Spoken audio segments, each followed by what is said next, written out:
Julio Cruz and Gaylord Perry to Alvin Davis and Harold Reynolds to father and son back to back bombs. From Junior J, Joey, and Edgar with Randy, A-Rod, Dan, and the Sheriff to Ichiro Moyer and Mikey C to King Felix, Kyle Cruz, and Cano to the present with Julio, Gilbert, Kirby, and Cal. I don't believe it. It just continues. My, oh my, it's another sports podcast.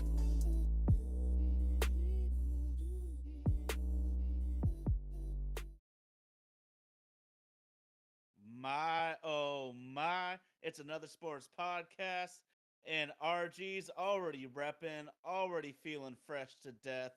My, oh my, the Eagles are soaring, flying high with a critical win amongst a blizzard. Some of the homies in the live chat are already down on their teams. It is literally the best weekend of football, in my opinion. Shout out to Nashville, Tennessee, with Vaden Podcast Services. That's Vaden Podcast Services, our one and only homie Indy, super producer rocking the ones and twos. Thanks for all you do. They bring the show to life. They're the ones that keep this thing on the tracks. Shout out to all the homies in the live chat wherever you are joining us from. Shout out to all the people listening via podcast. But of course, my man is cooler than a polar bear's toenails. Flying high, RG. What's going on down in Albuquerque? Nah, I ain't bad. Just don't kiss no ass and take shit. And I'm a grown man. Find you somebody to play with. You don't like me when you see me, better not say shit.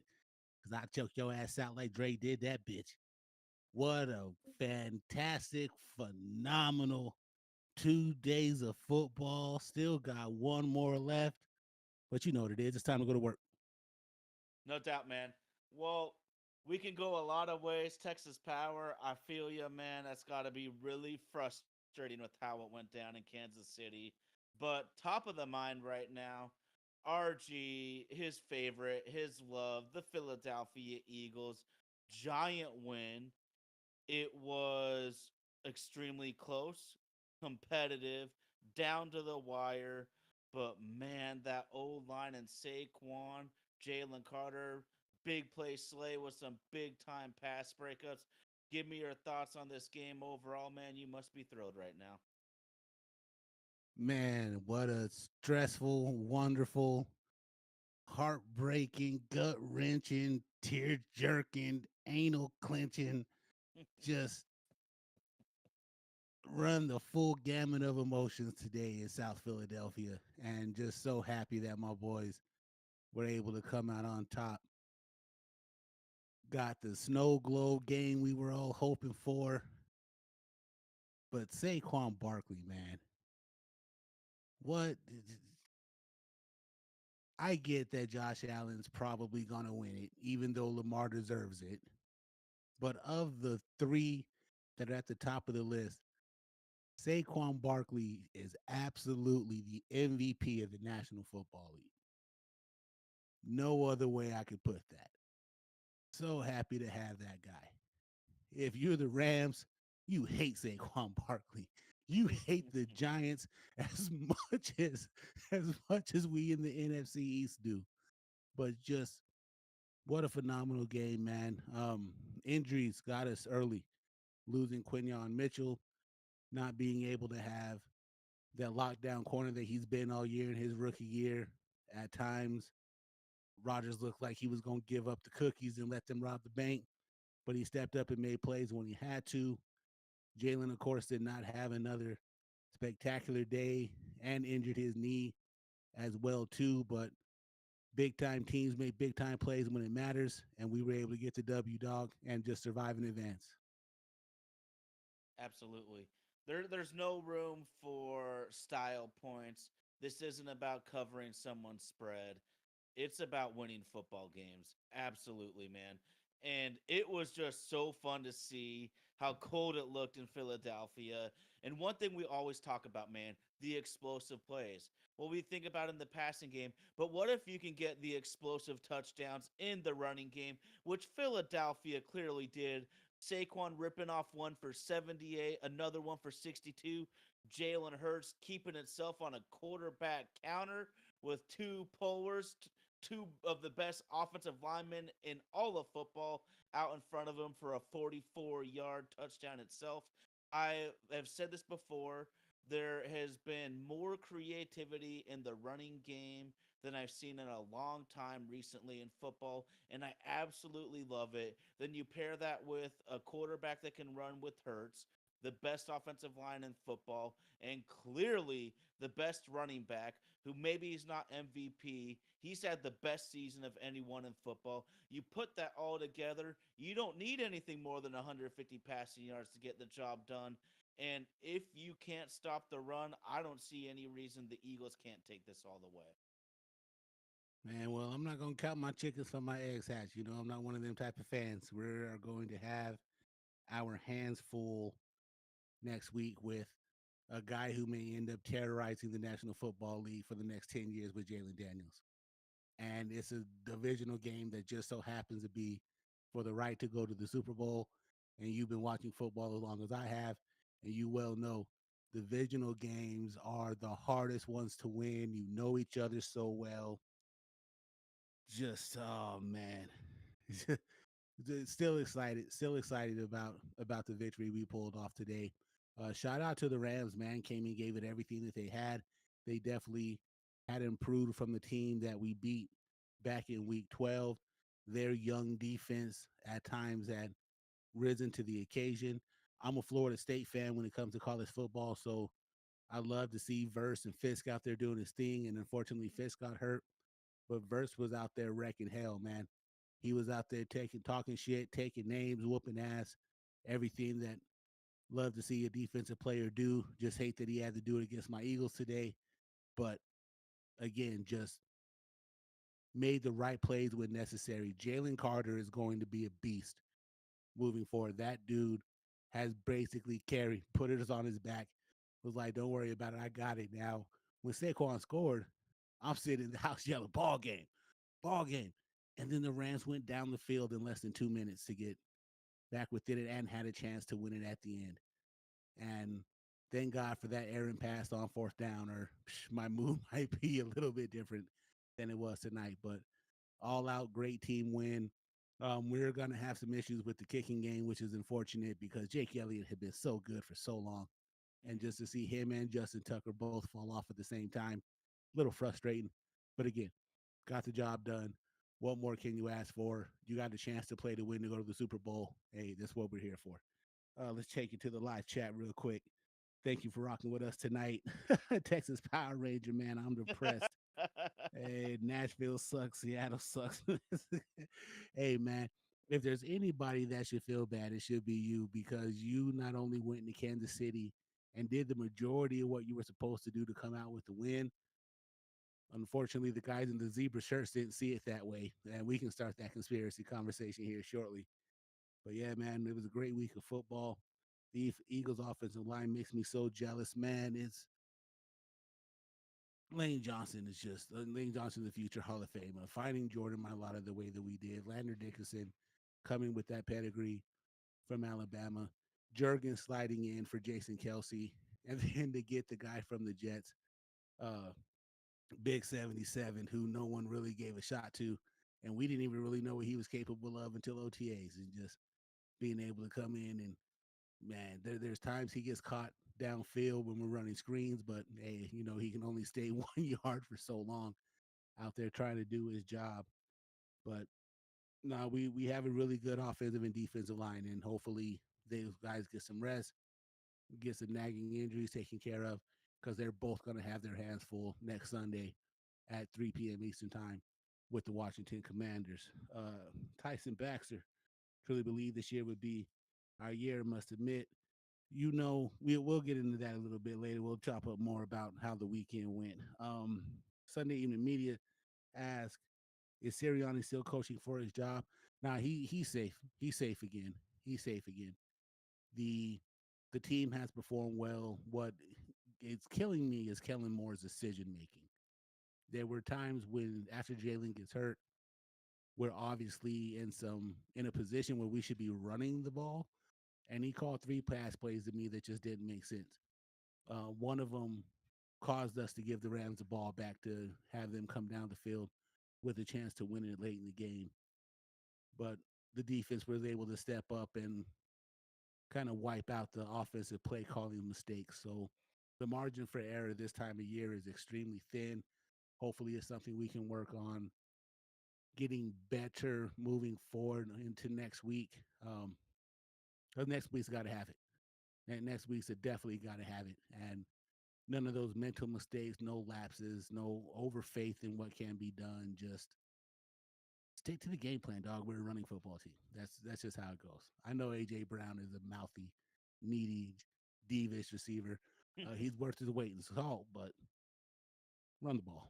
Run the ball. That's what we need to do. He gets paid enough.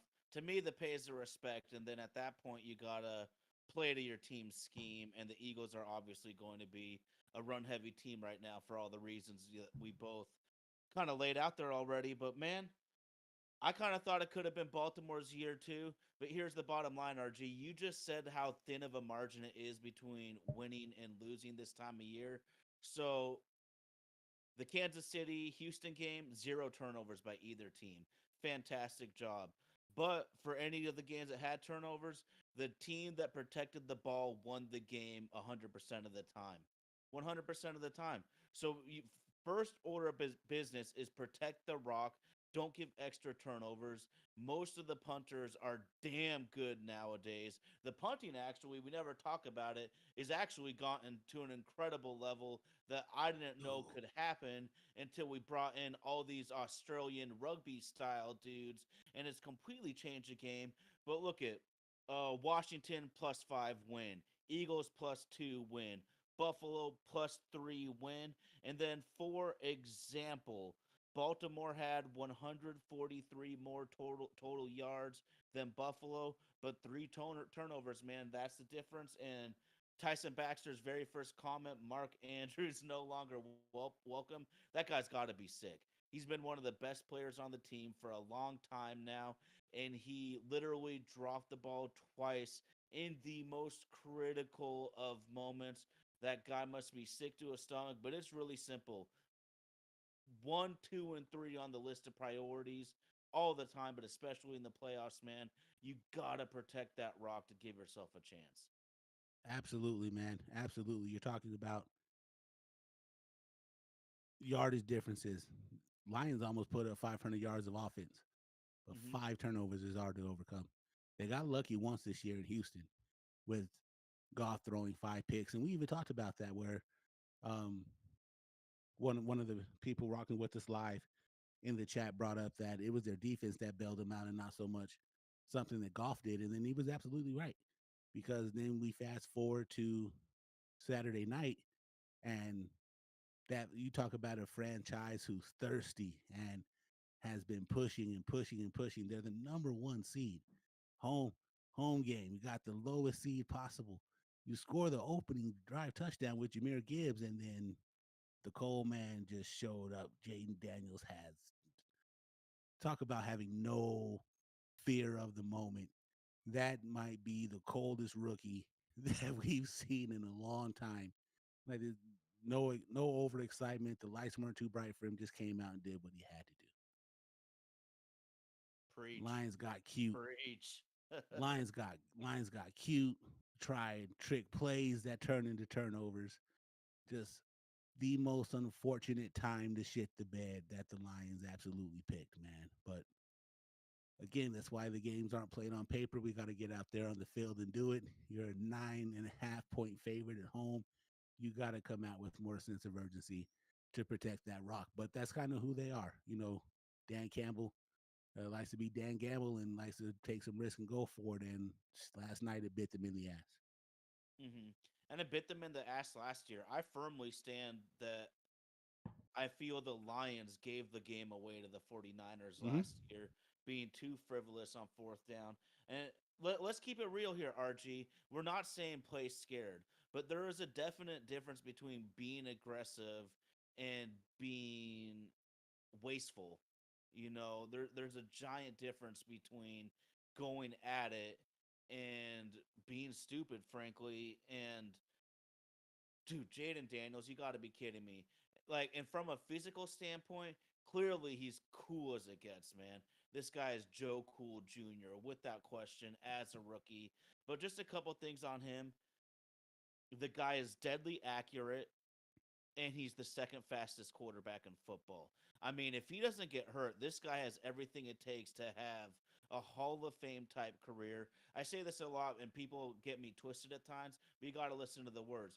There's Hall of Fame talent, then there's Hall of Fame players. Lots of guys have had Hall of Fame talent, and for whatever reason, it doesn't become a Hall of Fame career.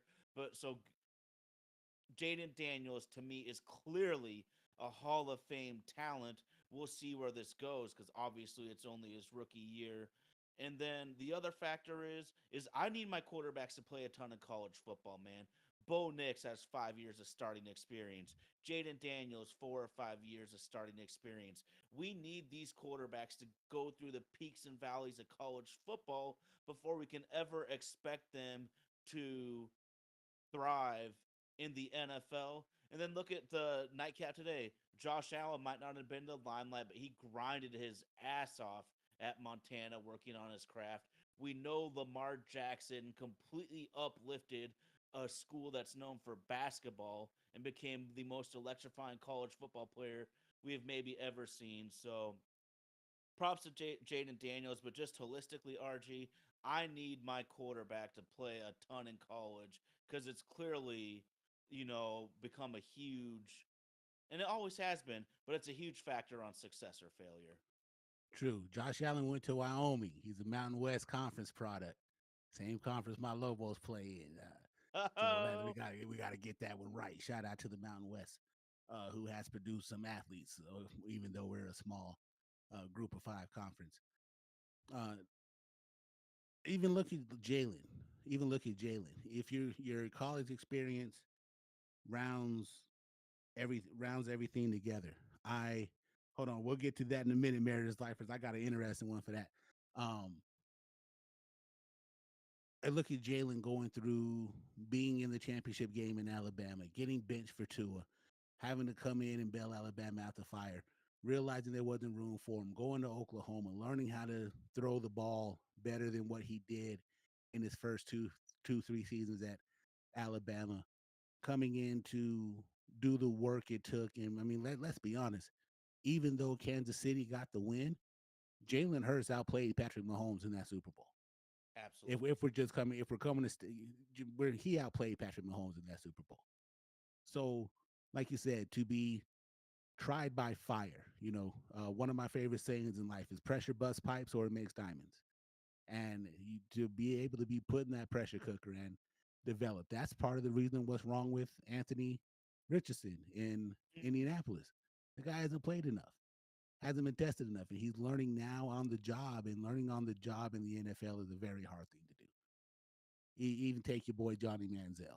Trying to learn on the job is a very hard thing to do. We were having that conversation a little bit, talking about Jalen Daniels. If you're the Bears ownership staff, you should fire the fuck out of your scouts in your front office. That you really had a chance to get Jalen Daniels, and you went with the miniature version of the weekend, knowing you haven't been able to develop a quarterback. I mean, how many starting quarterbacks have you had since you won the '80s 5 Super Bowl? Just completely shit and missed the bed on that one. But happy that he is where he is and was able to. I mean, Washington was one of the worst teams in the league last year. To be able Literally to have some the of the number, worst. yeah, to have the number 2 pick, you are the worst team in the league basically, and an overnight turnaround just with the guy who gets it. And a lot of that also has to do with them getting rid of Daniel Snyder finally, and having an ownership group and a leadership staff that knows what it takes to be able to go out and get this thing done. Now, does 1 year create a trend? Absolutely not. But they are absolutely peaking in the right direction to be able to compete. And they've surpassed the Cowboys. Oh yeah. They've absolutely surpassed the Cowboys. Jerry Jones doesn't have pockets deep enough to try to make them as competitive as Washington is in one season with this kid. Giants got all types of problems. Philly will remain to be seen. The next week's going to tell a lot about how we having to make it forward.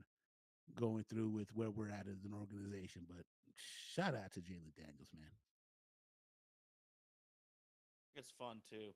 It's just fun to see, and I just want to speak. I know we're just throwing mad flowers at Jaden Daniels right now, and we're clearly not the only people in the world doing that. But I'm a West Coast fan for all sports. And Arizona State is obviously where we know that where he started playing his college ball, and it was ugly at times early for him, but he really worked at his craft, developed into a better player, became the Heisman Trophy winner at LSU, and now we see what he's doing at this level. So I just think it's so cool to see how many struggles he went through at Arizona State as a team and as a young player at times, and to see what he grew into is freaking awesome. And man, though, you're right. Bears got to be kicking themselves. But at the same token, do we know if Jaden Daniels would be the same player if he was on the Bears or not? We talk about this in all sports, and you can't be a team of old guys, but veteran leadership is really important. And you see that Washington goes and gets Bobby Wagner. They go and get Zach Ertz. They bring in a couple of guys just that have been there, done that, won Super Bowls, lost Super Bowls, all that stuff that really calluses you as an NFL player just to help lead the young group. And you said it, that ownership is so freaking crucial. Getting a toxic, okay, Washington with Daniel Snyder. We know it's toxic. It might have even been criminal for all we know. Ah, So it doesn't get any worse from an ownership standpoint than what it was. So kudos to Washington. They gotta be thrilled. But man, there's a lot on the live chat right now. I'll just go to Mariners Live for really quickly. Geno Smith is kind of what we're talking about, and you got to protect the Rock because his passes are as pretty as it gets between the 20s, but you cannot turn over the football, give the opposition extra opportunities, and then especially if you're knocking on the door. I believe 4 red zone picks, 3 were in the end zone itself. One against the Rams returned for 103 yards, which ended up being the season backbreaker. I'm just gonna pound my fist on the table, protect the Rock, man. absolutely, absolutely. Can't win the game when the ball is in the other team's possession, and you need to do something with it. Can't give them those type of opportunities, man. But what a great weekend we still got coming up with NFL. This is what we've been waiting for. This is what we want to see. On the AFC side, you got Big Bad Patty and the Big Bad Wolves.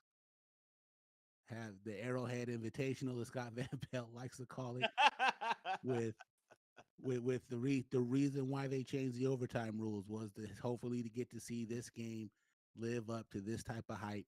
And now next Sunday afternoon, we all get to be fans and just sit back and watch what could be a great duel between them. But before we get to Arrowhead, we gotta make a trip down South Broad Street. Get yourself a cheesesteak. Get yourself a get yourself a hot beef sandwich with some broccoli rabe. Come down South Broad Street and come kick it with your boys down there in the link, man. We gonna put on a show, man. It's gonna be a good time. It's gonna be a good time. Um, any thoughts about about the first 2 games that happened on Saturday, man? I really feel bad if you are a Texans fan because you really did everything you were supposed to do.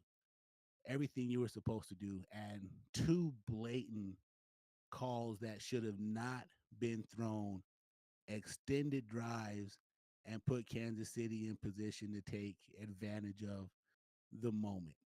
Just the winners win. We know how it is. We all grew up in the era of Brady. Brady was going to get a call, even if they had to make up a rule and throw a flag along the way. You knew Brady was going to get a call. Mahomes is that same stature of player now. I just think it is absolutely atrocious that the referees had a good hand in deciding that game instead of the talent on the field. What you say about it? Yeah, I hear you, man. I hear you. And it's such a tough one to me because I honestly think in that first one by Will Anderson, is kind of maybe letter of the law penalty, but that shouldn't be neither here nor there, man. This is playoff football. You gotta keep that flag in your pocket on that play. One of my favorite things in the NBA is, although it might be soft much of the year, I love it at the end of the game and at the end of playoff games when refs roll their whistles. We don't want to see the free throws. We don't want to see the free 15 yards. These guys work their asses off. They dedicate their entire lives to their craft to get to these moments, and nobody wants to see the zebras be the deciding factor. Do I think the NFL is rigged? Not in totality, but there's one thing we know that is an absolute fact, RG, because it's been proven in the NBA in the early 2000s that the refs have literally been on the take with the mob. So that's something that I'm always going to consider in different situations because it's something that really happened. And if you wanted to tell me that the NFL was telling the refs, like, hey, maybe in a critical moment, lean a little towards Patty. I could see that happening, but there's absolutely no way in God's green earth that you can orchestrate an entire season on the take.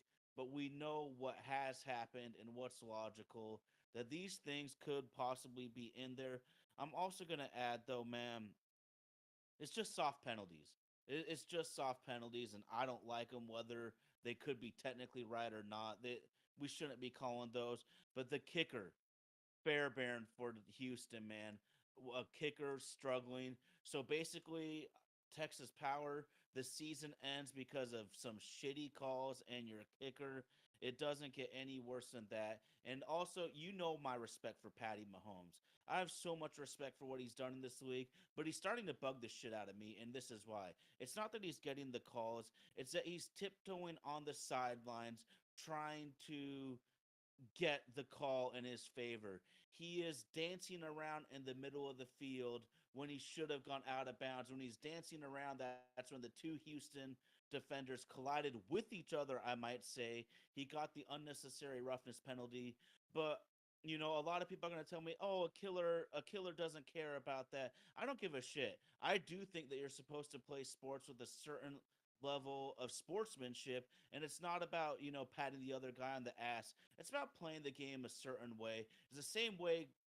What's his name? Your backup quarterback when he was at Pitt. Pickett. Picking. Yeah. You remember in college he did that fake slide. The defender gave up because he didn't want the penalty. Dude runs for another 50 more yards. It's those sort of plays that are driving me crazy. And it makes me like a Lamar Jackson, a Jalen Hurts, a Josh Allen. It makes me like those players a lot more because they're on such a high level, but I don't see him trying to take advantage of the rules. And it's just bugging me. I don't like seeing that happen. True, and it is a double-edged sword. When you're able to make the rules work in your favor in life, of course you're going to take advantage of it. We Hmm. hate to see it in sports, but you're absolutely right. They collided with each other and didn't even make contact with him. And where's the expedited review from New York at in a situation like that? They always happen to come up with real quick in certain situations where it's, oh no, have New York review this and we're gone on. Or a couple times this year New York has thrown a flag. Is that what we're going into now? Is that the replay booth can now decide what's a penalty and what's not? If we're gonna allow them to have a handful of plays, might as well give them all the power or make everything subjectable to it. But just unfortunate it played out the way it did for the Texans. And shout out to C.J. Stroud, man. All this talk about Jane Daniels, we got to forget what C.J. did last year with the numbers he put up, and now he's one of the few rookies that have won 2 playoff games in his first 2 seasons, and just to continue to develop, man. So with guys like C.J. Stroud and Jalen Daniels, and even the way Bo Nix perform, NFL is going to be in good hands moving forward. Oh, absolutely, absolutely. And I still believe some of these other guys are going to improve and get better. We talked about this last week. Not all young players pop at the same time.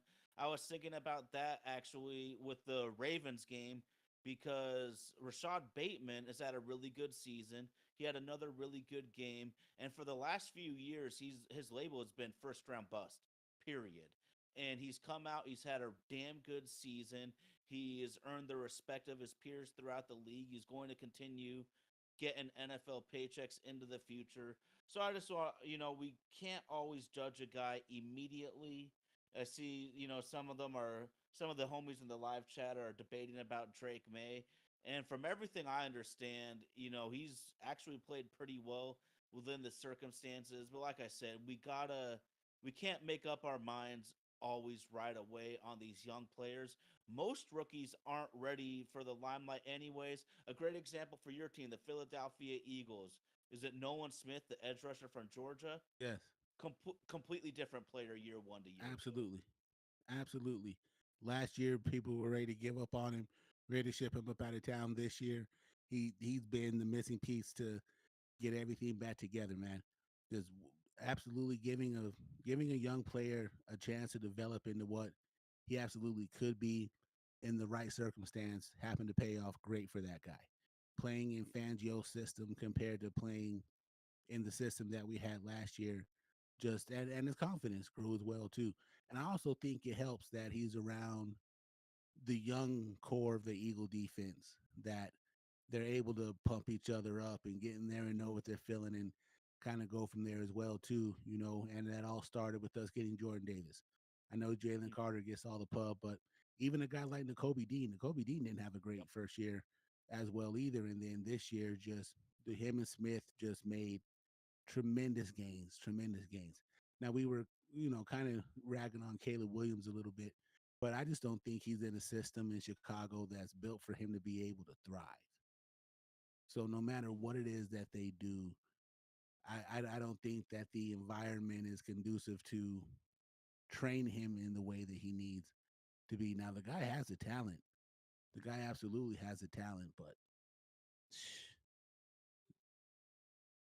it's hard. It's hard. It's really hard. It's really hard.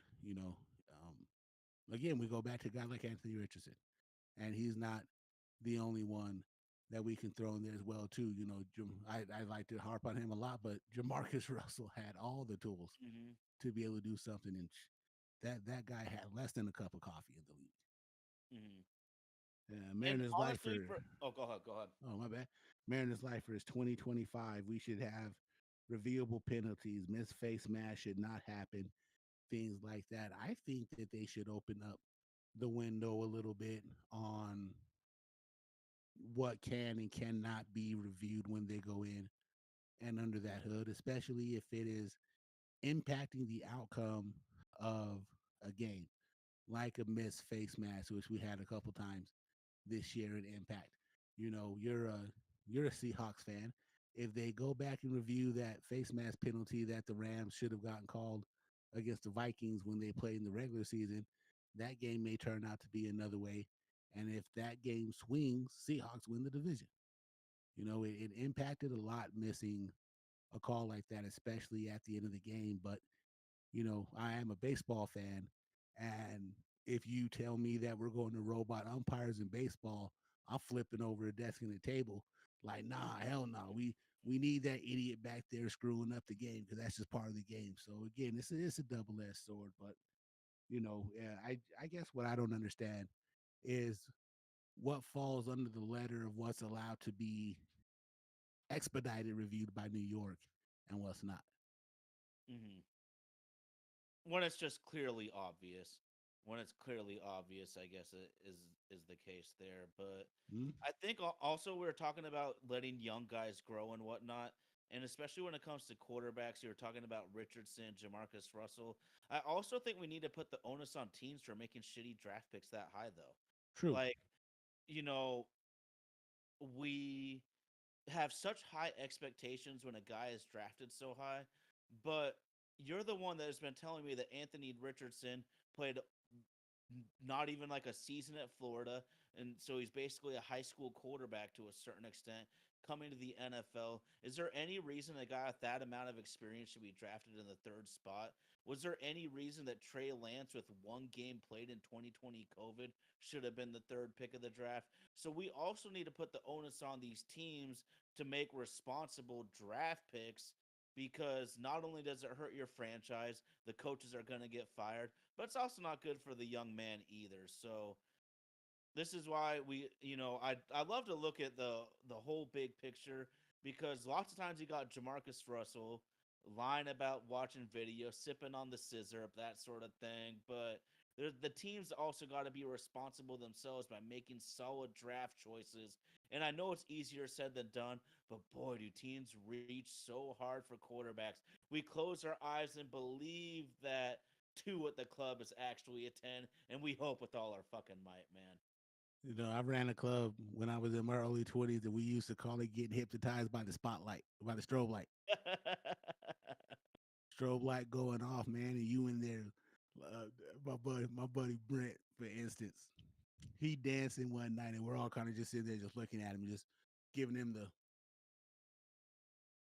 and he can't see us giving him the signal, but he's just having fun with what he was having fun with. And then when the lights came on, woo, that 10 turned into a bugger wolf real quick. And we gotta keep it real. We all been there before. Absolutely. You'd Absolutely. be lying if you didn't. Absolutely. 3 shots of Jose Cuervo. You don't know what you out there doing. Oh shit, man. Yeah, man. Yeah, man. But hey, man, a lot of fun still to be had. New odds are released for Super Bowl champions, and the Eagles have gone from a plus 700 to a plus 175, ahead of the Chiefs at plus 225, Bills at 250, and Washington at a plus 600. So if those futures are still looking at that the way that it is, I look at the sports book like an investment, and I say you sprinkle a little something across the board on all four of them if you can, if you're into that type of thing.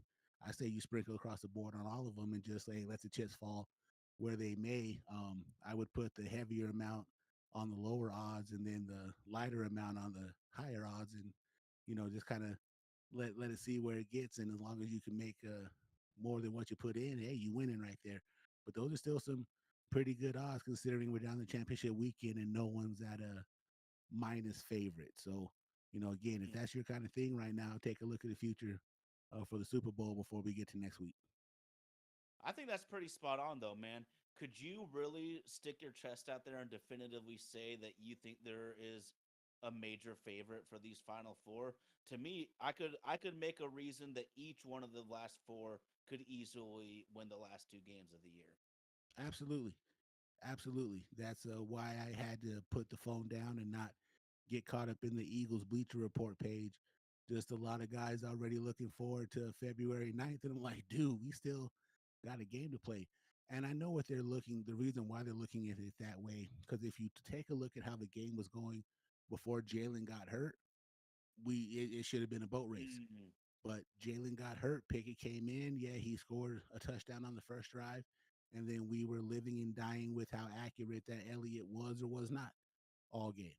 And the defense did a lot to try to carry it, exhausted at the end of the game. Jalen Daniels has another one of his moments right down the field in the last minute and a half of the game and gives us our third loss of the year. So, yeah, like you said, there's a reason why you can believe each of the four teams had a shot, and there's also things you could pick apart about the 14. Kansas City's been skating by the edge of their teeth, Yeah. and eventually that catches up to you, like it did with the Eagles last year.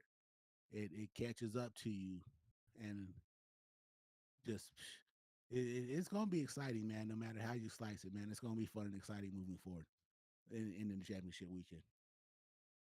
Oh, absolutely, absolutely, man.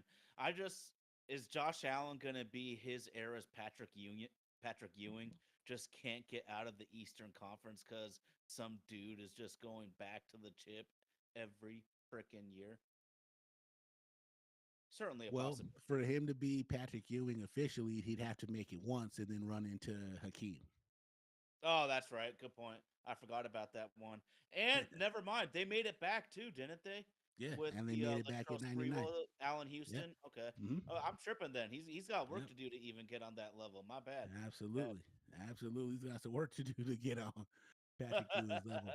But if this is what they wanted, this is what it was built out to be. So it'll definitely be fun as we move into championship weekend next year in the NFL. But before we get to championship weekend in the NFL, you know what tomorrow is, baby. How excited are you? I mean, I'm with Tommy, oh, baby. Tommy. I'm with Tommy, baby.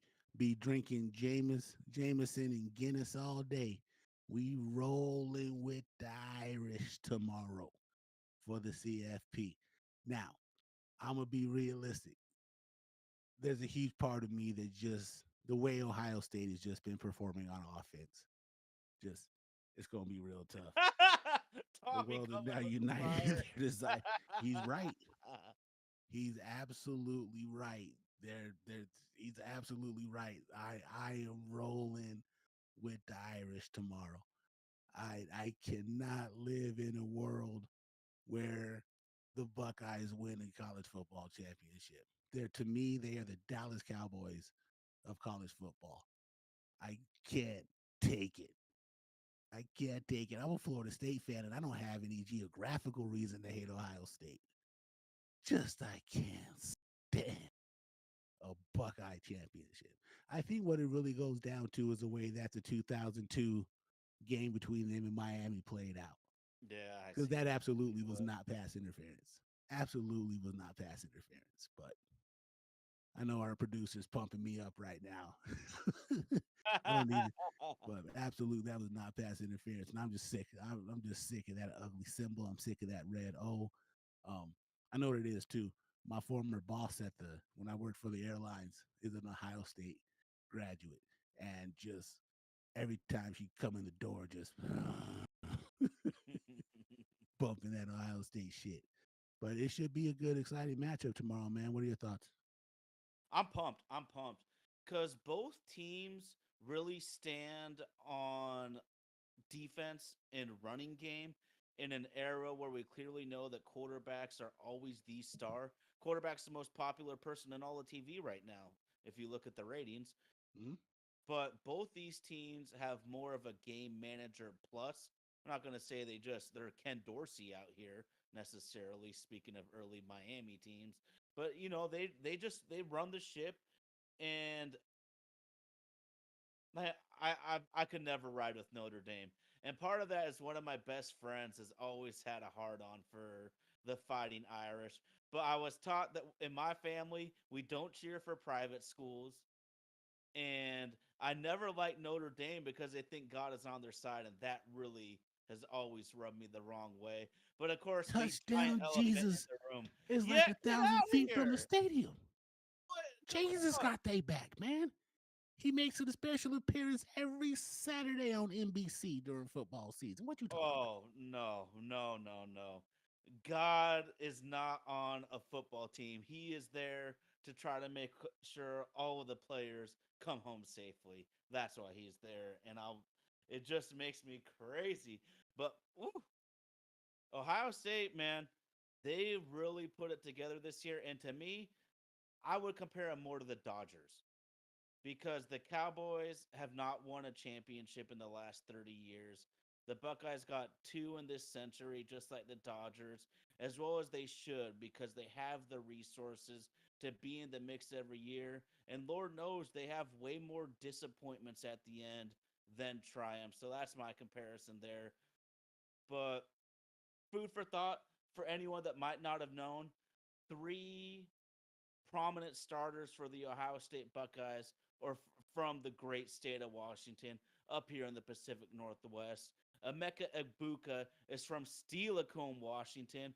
Most people have never even heard of that place. Even in my state, RG, Steilacoom would be west of Tacoma, kind of between Tacoma and Olympia towards the ocean is how I describe where Steilacoom is. So I didn't even know they had good football players in that area. So great job of Mecca Ibuka. And then, of course, I told you before, edge rusher JT Tolomau and tight end G. Scott Jr. from the powerhouse Eastside Catholic in one of the affluent suburban communities in the Seattle area. Could I get mad they didn't go to UW?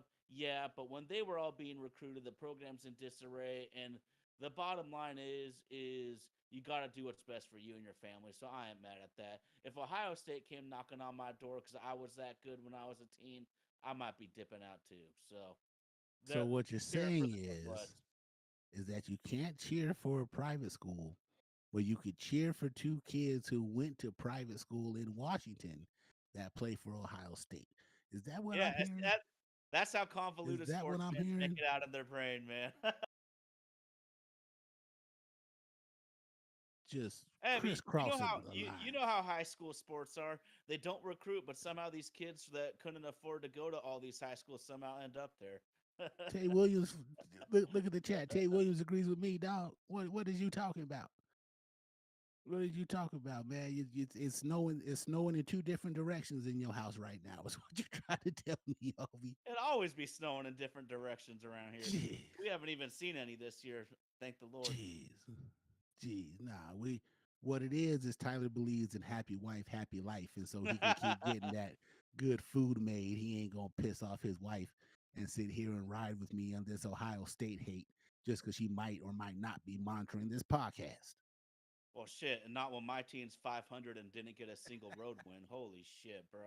Oh man. No, it should be an exciting game. Both high class birdies. Hey man, the He way it come. goes, the way it goes. You know, Uh, you become upper middle class, and you gotta protect her. So you try to put her in private school, but you know they still be coming in the parties in the hood. Y'all, I mean, nah, man. But it should be a good, interesting game tomorrow. What scares me is playing all that man against Jeremiah Smith. Just eventually that Mhm. dam's going to break. It broke for Oregon real quick. So hopefully we don't get a little bit of the same. But you got two Jeremiahs that are going to be the focal points of the offense tomorrow. You got Jeremiah Smith for Ohio State. You got Jeremiah Love, the running back from Notre Dame. Hopefully he's healthy because I know he wasn't extremely healthy in the Mhm. Penn State game. Hopefully he's healthy and we can see a good game. Notre Dame allows 50% completion percentage. Woo! Yeah, man. Yeah, Heavy. man. And a total QBR of 87.5. So, you know, there might be a good chance where Ohio State could get rolling. Former Oregon coach, former Eagle coach, Chip Kelly, with their being their offensive coordinator. I can't stand the bastard, but he does have a pretty creative mind with how he likes to Mhm. matriculate the ball down the field. So there is a chance it could get ugly real quick. Um, Sunday evening media is Will Howard being overlooked in the draft. I don't know if he's so much being overlooked as much as the attention is on his wide receivers, Mm. if that makes any sense. And I think he is who he is. I think Yeah, he'd be a fine backup. I think he'll have a yeah, nice career as a backup. yeah. I, There's no I shame in that. I'd call it the Tua syndrome because if you were to put a different quarterback into that Miami offense, I think it would be better. But Tua is limited in his capabilities, so that's why you just get a lot of these quick slants that Waddle and Hill are able to turn into a 5 yard pass into a 40 yard play real quick. I think it's more on the weapons than it is on Tua. And maybe that's one of the things that they might be looking at. I wasn't real familiar with how he performed at Kansas State, so I can't give a full accurate statement on what he has and has not done over the course of his career. But what we can talk about is what he's done right now, and they've won almost each of their CFP games by damn near 20 points. So, so the dude is balling out of control right now. I'd Hmm. argue he's a better NFL prospect than Daniel Gabriel. Sunday evening media says, I'd buy that. I agree. I'd buy that. I'd buy that. He just has the size. Gabriel's such a short player. You got to be such a special athlete to have a successful run as a short, under 6 foot quarterback. It's that simple. True, true. Um, I Interested seen to see Will how it Howard a goes. little bit at Kansas State, dude. And the one thing, he's faster than most people realize because, like you said, he just has to distribute and be the point guard for Ohio State. If Notre Dame's playing a ton of man and turns their back on him, he might a difference in that game might be his ability to get a few first downs with his legs. But this is a fun matchup though. I'm really pumped about this matchup as a whole, as a football fan. Y'all know I'm a Northwest homer. My love for Ohio State is absolutely they're my team in law. I think that's how we could call it. Making my head hurt, dog. Nah, I definitely get it, man. Hey, you could do worse. You could absolutely do worse. So not gonna hate on you too It much, does homie. feel kind of like being a front runner though. When you're such a Seattle fan and you always feel like your back's against the wall and you're trying to climb up the mountain. I'm like, I didn't climb up the mountain. Someone just brought me up in a helicopter, dropped me on that thing. I'm like, hey, here I am, y'all. Hey man, I'm a Suns fan. Oh You no. watch your goddamn mouth, Mariners lifer. You watch your mouth. I come looking for you with Haitians. You watch your mouth, man. It's a terrible time to be a Suns fan. I, for the love of God, can't understand how we were in the finals with Chris Paul and Aiton and haven't done a damn thing with Kevin Durant. Just pisses me off to no end. Pisses me off to no end. I know they're talking about trying to make a play for Jimmy Butler. I don't know if that gets us over the hump either, man. But just being a Suns fan is just. But I've been used to it. I've been used to it. We had a chance to kill the Dragon in '93, and then didn't get back to the NBA Finals until COVID. So, uh, man, just, I don't know if those contracts allow it either, because I think Bill has to waive his no clay contract to even make any of that go down. So, Mhm. Suns fans are just stuck like Chuck right now. But plenty of time to get into NBA moves as we get closer to the deadline and move on from there. Let's talk a little bit of baseball real quick before we let these cool people go for the evening. The Hell Dodgers yeah. just keen to seem to keep dodging. Today they agreed with. Pull up the stats here so we get it accurate. You're right though. Dodgers doing Dodger type of things. Dodgers just keep on dodging, and I know it's making people sick, but it's an arms race.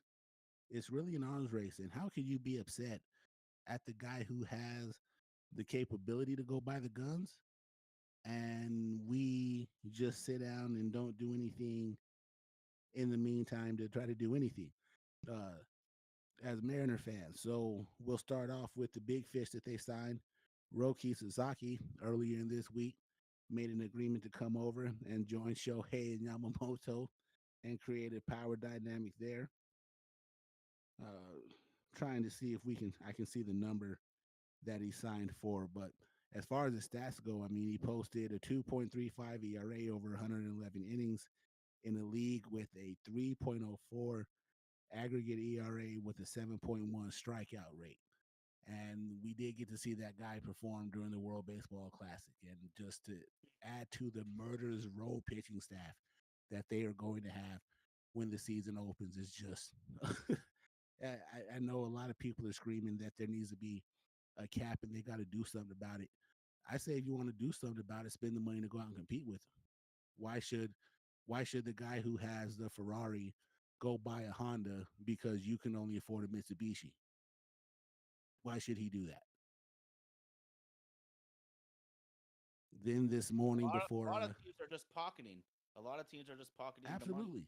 including Absolutely. A ours. lot of them are just making sure that they got the nice fancy house at the end of the block, instead of reinvesting in their product. But again, I've said it often, a good drug dealer makes his money off the re-up, and only the Dodgers seem to be pushing weight. Hmm. Absolutely. So then this morning before football got started, Dodgers agreed to land closer Tanner Scott 4 years, Oh, 72 million. Dude was balling when he performed for the Marlins and got to San Diego, did his thing too. And since they just got money to blow, they said, "Why don't you come tighten up the back end of this rotation for us?" And to me, unless somebody goes out and gets Bregman and Alonso at the same time, off season's over, and it's the LA Invitational. Once we come out of spring training, if their pitching staff is at 100, if it's 100% healthy, it's a wrap. It absolutely is a wrap. I know we're Mariner fans and we hang our hat on our pitching staff. Dodgers got us beat to a man now. yeah, no doubt, no doubt. I want to talk about the Mariners though, because we actually made a sneaky good signing, and of course it's right up the Dodgers' alley. We went out and splurged for $3.5 million. I mean, seriously, the Dodgers are finding that under the couch. But don't get it twisted. Donovan Solano, although he's 37 years old, which worries the shit out of me, he's a career 279 hitter, and just last year in 2024 he hit 286 with a 760 OPS and 8 home runs. That would be a giant upgrade for us.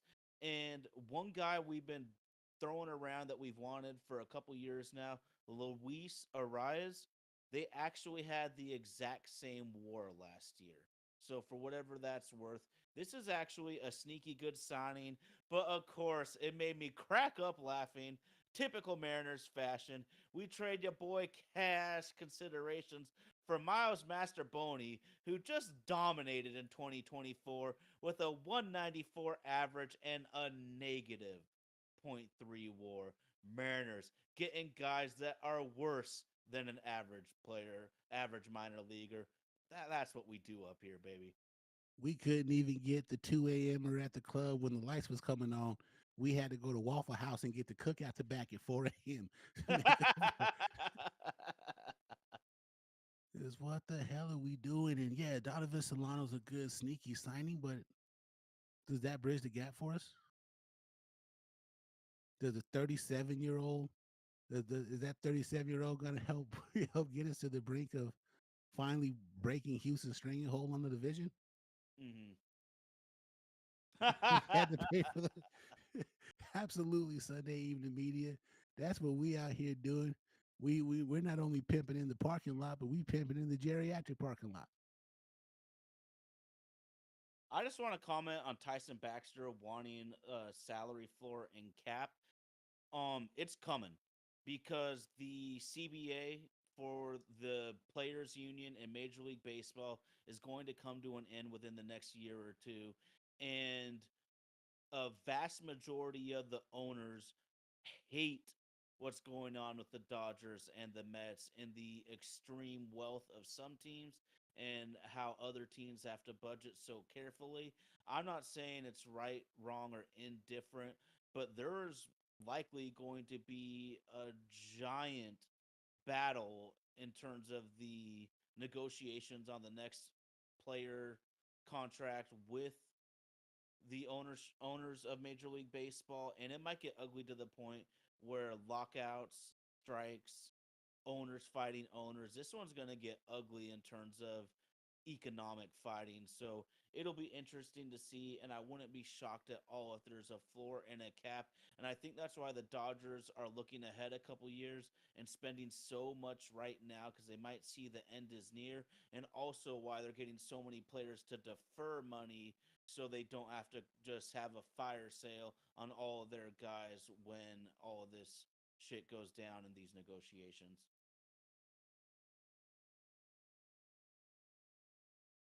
Very interesting questions Sunday evening media has. What would happen to teams that have massive payrolls that would easily be over the cap? Would they have to shed contracts? I think we're going to have to wait to see how the negotiations run out before we can begin to speculate on that. I can just tell you for one, I am not a fan of that. Uh, I have no problem with the way that baseball does things. I'm old enough to listen to George Steinbrenner look at a camera on national TV and say, "I'm going to do whatever it takes to make my team competitive in the long run." And if we go back just even to the end of the 2003 baseball season, where Yankees beat the Red Sox in the ALCS, but lose to the Marlins. They both came out just in a complete arms race, just to go get the best talent possible, willing to cut the checks and do everything. And if you're in a position to do that without the rules that the NBA, NHL, and the NFL have, spend your money. If you don't scare money, you don't make money. And if you are more interested in making your profits coming in off the turnstiles, putting bars up, and acting like you're doing the best you can to make your team competitive, hey, that's on you, dog. But don't be the one whining when the guy that has the means to the ends to be able to go out and gets what he wants does exactly that. Again, why should he buy a Honda because you can only afford a Mitsubishi? Well, my whole problem is if all that happens, it's literally going to be more money to the players and less money, or excuse me. It'll be more money for the owners, less money for the players. The trickle down effect will be less money for the beer guy, less money for the hot dog guy, less money for the people working the concessions. So I don't think it's generic, like going to just instantly be a win-win.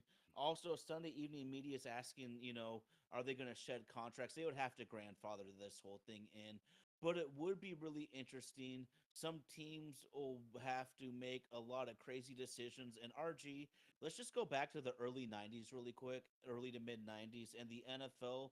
That's when they instituted free agency and the salary cap. We saw a lot of big market teams like Dallas and San Francisco spent way more than the rest of the league. They lost a ton of their good players. They came back to the rest of the pack.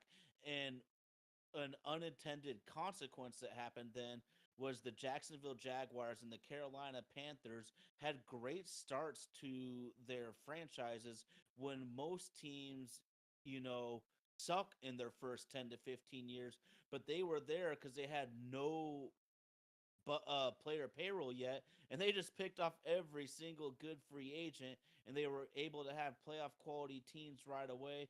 That's not going to happen necessarily for baseball, but it is kind of funny how that all went down, and you gotta at least. It's going to be interesting to say, but you can't just strip teams of their players immediately. And RG, could you anyways because they're under contract? That, lawsuits is coming, dog. Get you that law Yeah, degree and go make you some money. Mariners lifer, man, I'm with you. If you can't spin competitively, then do not buy a sports team. And yeah, right. I don't know if anybody has really read Moneyball other than just watch the movie. He posed a question then, if a lot of these baseball teams are failing to make profit, why were all the rich dudes running to go buy them up? And here we are now, 20 years later, and again, the haves and have nots in baseball are absolutely clear. Again, I got no issue with what the Dodgers are doing. Cohen would do it.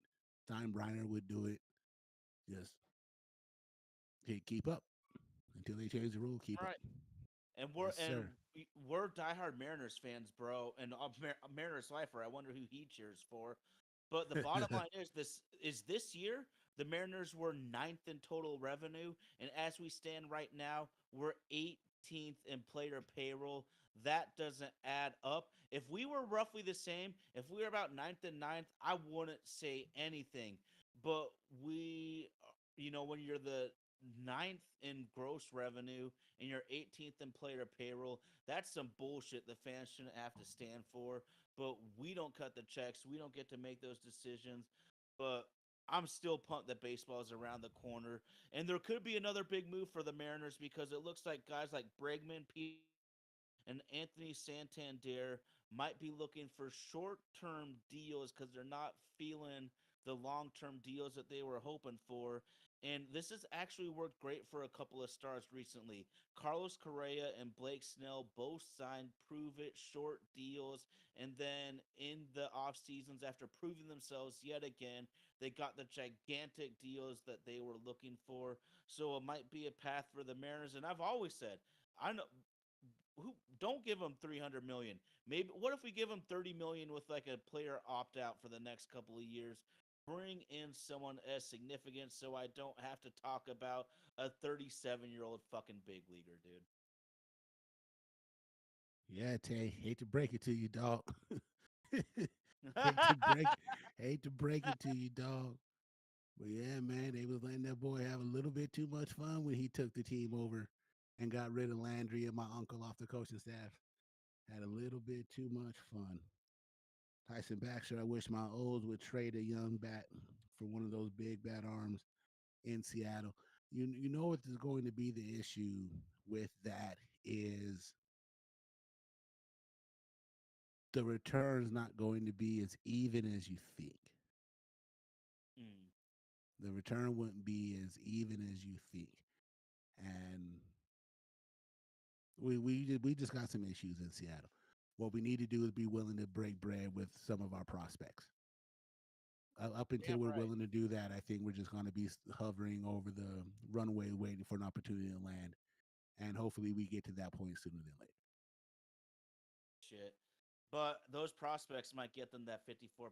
We don't need to dive deep into that, but you know what time it is. And another thing is they're reporting that the Mariners front office is being extremely stingy with their trade talks amongst their pitchers. So we might even our guys might even be giving out deals that are just unrealistic for the other teams to complete.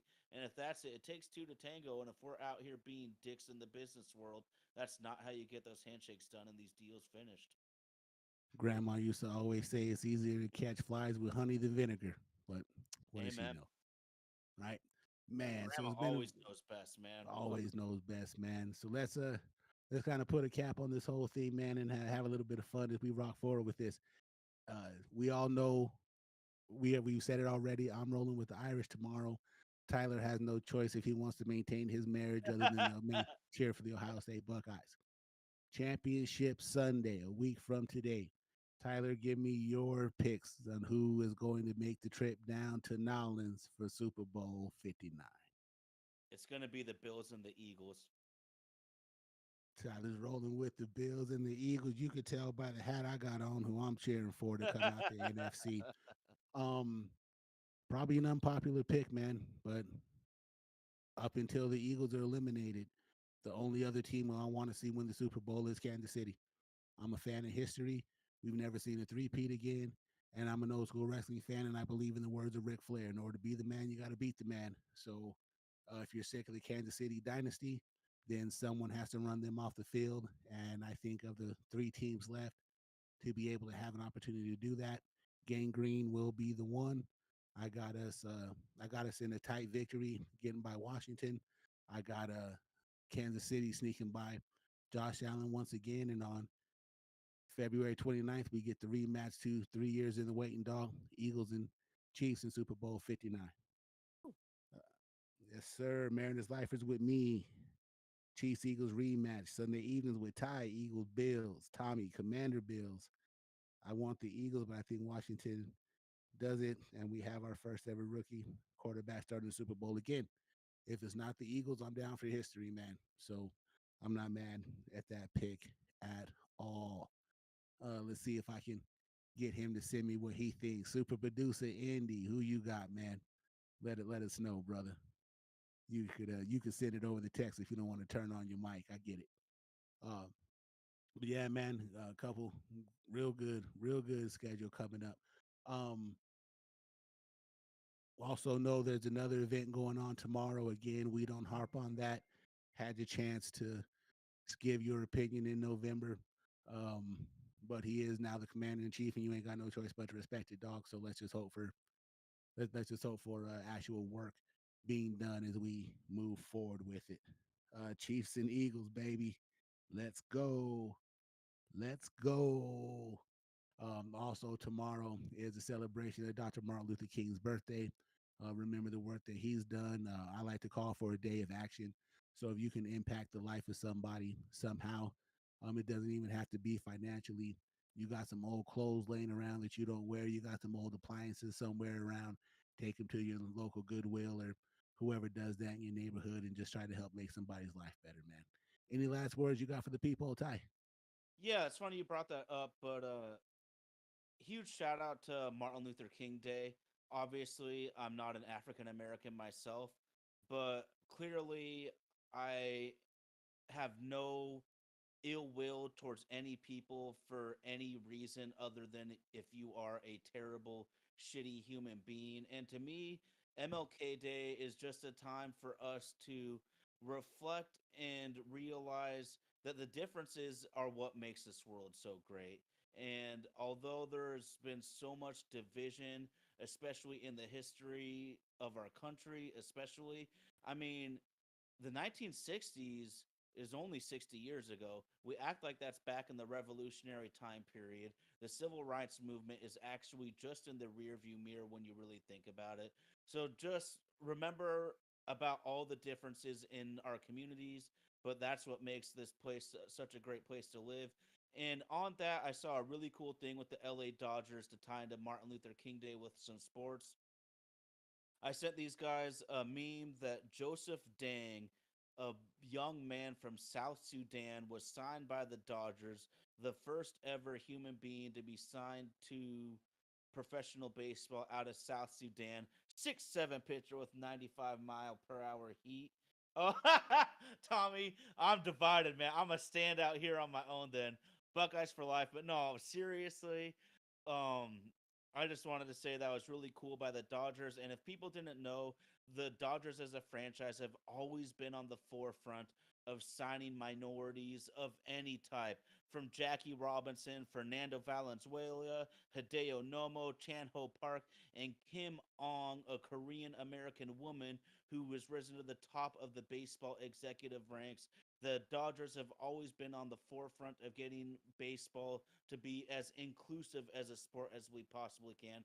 So thank you to that, and thank you to Martin Luther King, who obviously made the ultimate sacrifice to try to make a better place for his people. Yeah, man. We'll get in the weed. We'll get in the weeds as you follow us off mic, and we can have a lengthy talk about that. But again, um, there's nothing more important in this world than the people in it. So be kind to your fellow man. We all got things we're going through, and you never know just how simple as something is. Hey, man, good morning. Hey, girl, good morning. Can help affect somebody. Um, Tyson Baxter, I'm old enough to remember firsthand stories of Dr. King's impact. The communities of my people. I hope tomorrow you all embody the spirit of morality, strength, and unity. The road is not going to be easy. There's definitely some roadblocks that we have, but we're stronger together than we are apart. And I think that that's the way I'm going to end that. Um, yeah, man, get ready, get buckled in, enjoy tomorrow, enjoy the national championship. I'm thinking the consensus is we'll join you guys after the championship games tomorrow. I mean, on next Sunday, and depending on how the Eagles game goes, I may or may not be inebriated out of my goddamn mind. So yeah, man. Just have a lot of fun and be safe this week. This has been My Oh My, it's another sports podcast brought to you by the good folks at Vaden Podcast Services. We are live each and every Sunday over the airwaves of YouTube and Twitch. For those of you who can't be a part of the live, we ask that you download us wherever you like to get your favorite podcast from. We're normally available Monday evenings and Tuesday mornings on your favorite podcast platforms. Follow us on our socials at My Oh My ASP. You can find us on YouTube, Twitch, Facebook. I think they just reinstated TikTok, so we might be back on TikTok. You can find me and Tyler on OnlyFans selling pictures of our feet for those of you who are nasty and into that kind of freaky shit. Find us on MySpace if you want to. But again, this isn't anything without the live chat. And we thank you guys for being a part of us. A big shout out to our social media director, Miss Katie Matsumoto, for doing what you do for us. And don't forget to check out our producer Indy's music page on YouTube. Death to Indy.